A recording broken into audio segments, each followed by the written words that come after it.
आता आपण सुरेश बोरसे यांच्या घराची कुटुंबाची भेट घेतलेली आहे. काय मागणी त्यांची?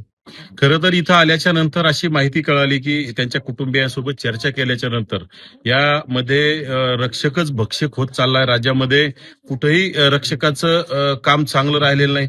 कुठेतरी या भागामध्ये मी बघितलं की सुरेश बोरसे हे कुठेतरी या भागातले शिक्षक आहेत आणि आदर्श शिक्षक म्हणावं लागेल त्यांना. हे कुठेतरी घरातल्या कुटुंबियातल्या छोट्या छोट्या मुलांना आईस्क्रीम खायची इच्छा झाली म्हणून आईस्क्रीम आणण्यासाठी बाहेर गेले आणि बाहेरून येत असताना कुठेतरी पोलीस वर्दी नसलेले तिथं पोलीस आणि पोलिसांचे लागेबांधे असणारे वाळू माफिया किंवा 307चा आरोपी पकडण्यासाठी त्यांच्यासोबत वाळू माफिया सोबत होते.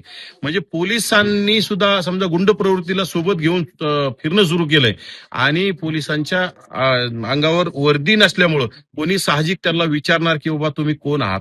हे विचारल्याच्या नंतर त्यांना राग आला आणि त्यांनी गाडीमध्ये घेऊन स्वर्गीय शिक्षक सुरेशजी बोरसे यांना अतिशय बेदम मारहाण केली. त्या गाडीमध्ये 302 क्रमांकाची स्कॉर्पिओ आणि तिला ब्लॅक फिल्म असल्यामुळं बाहेरच्या लोकांना सुद्धा जास्त दिसत नव्हतं. गाडीमध्ये बेदम मारहाण केल्याच्या नंतर अक्षरशः त्यांनी तिथंच जीव सोडण्याचं काम झालं. नेमकं बाहेर तिथून काढणं, गाडीच्या बाहेर काढणं, त्यांनी मान टाकून देणं असा प्रकार झाल्याच्या नंतर विनाकारण चोर सोडून संन्यासाला फाशी देण्याचं काम सुरू झालंय. जो आरोपी आहे पोलीस प्रशासनातला आरोपी कोण PSI आहे त्यांच्यावर कारवाई करण्याऐवजी कुठेतरी दुसऱ्याच लोकांवर कारवाई करण्याचा सपाटा पोलीस प्रशासनानं सुरू केलाय.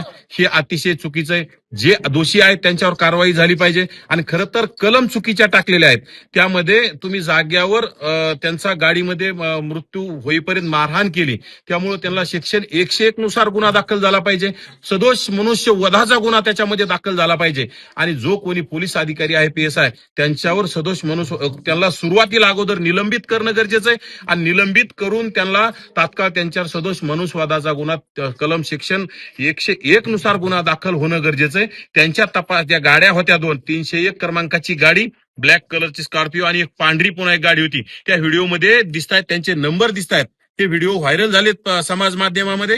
त्यामुळं त्या गाड्या सुद्धा शासनाने गृह विभागाने जप्त केल्या पाहिजे आणि जर हे होत नसेल तर राज्यामध्ये याचा उद्रेक केल्याशिवाय आम्ही शांत बसणार नाही. कारण की हे अतिशय सामान्य कुटुंबातील शिक्षक आणि एकदम शांत संयमी असणारे शिक्षक असं जर तुम्ही रस्त्यात येऊन कुणालाही मारत असाल तर राज्यामध्ये कुठतरी सुरक्षितता कोणी सुरक्षित राहणार नाही.